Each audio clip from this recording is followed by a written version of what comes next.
Hello everyone, I'm Dr. Cheong. Hello Dr. Hatta. Hello, hi.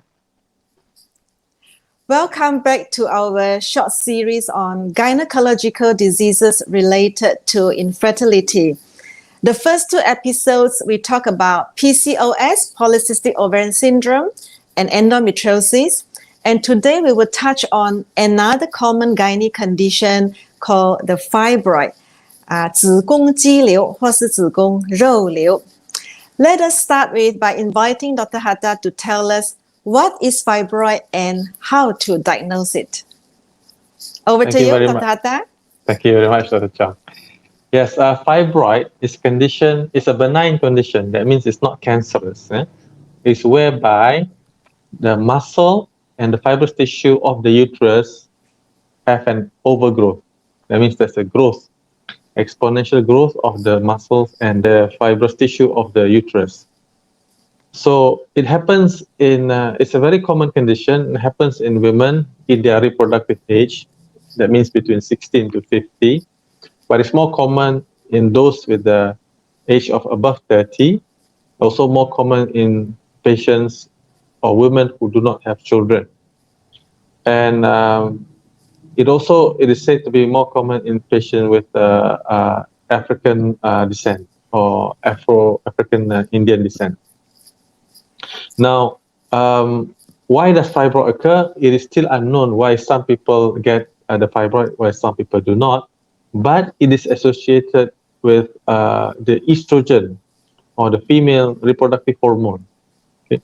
The more you are exposed to estrogen hormone, the chance of you having fibroid increases, and the size also can increase. Even though the size of fibroid can do increase, but it takes a long time for it to increase usually. And how common is it? It is said to be 1 in 3 will have fibroid, or 1 in 3 women will have fibroid, but they do not realize it. That means most of the patients will be asymptomatic. That means no symptoms.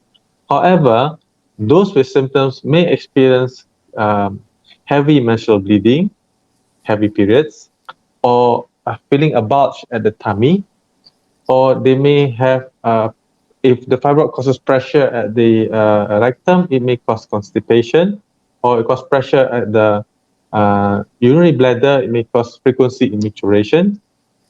Some people may have pain during sexual intercourse, and of course, some people may experience infertility due to the fibroid.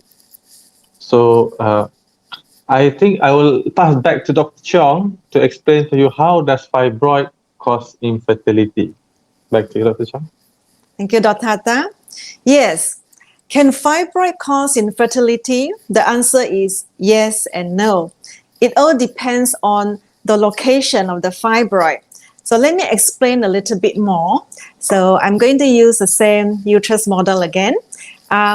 If a pregnancy occurs, it means there is successful implantation of the embryo in the endometrium or uterus lining. So if a fibroid locates in the cavity when there is disturbance of or distortion of the uterine cavity, then it will cause infertility because it stops the embryo from implanting successfully. So this type of fibroid is called the submucosal type. There's another type of fibroid where it sits within the wall of the uterine wall. If the size is small and is well confined within the uterine wall, it does not disturb the embryo implantation, then it doesn't give problem with regard to fertility. But when it grows to a bigger size, it may bulge into the cavity and it can disturb embryo implantation, and therefore it may cause difficulty to get pregnant, and this fibroid, of course, needs to be removed. There's another type of fibroid which is called the subserosa type, where the fibroid sticks out from the uterine body like a Mickey Mouse ear. And this is the most harmless type because it is far away from the uterine cavity, so it does not disturb embryo implantation at all. And this kind of fibroid, we can leave them alone. And for those fibroids that needs to be removed, usually we can either do an open surgery or a laparoscopic surgery or keyhole surgery. Of course, laparoscopic surgery is always the preferred method because it is what we call a minimally invasive surgery. It gives very little scar, very few and small scars, which means the patient can recover very fast. So for suitable cases, we will still prefer laparoscopic method as opposed to open surgery. So yeah, that's how we help them to get pregnant. Anything else to add, Dr. Hatta? So, is there any way that they can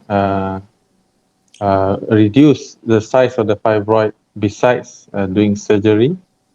There is medication, meaning we can treat them medically, but they are not meant for long-term treatment. For example, they can receive some injections, they can shrink the fibroid, but usually we do it as a preparation before the surgery. Can a patient with fibroid undergo IVF? Definitely. So maybe I just share some examples. I have a patient with quite a big subserosa fibroid. Then again, we know it does not disturb the embryo implantation.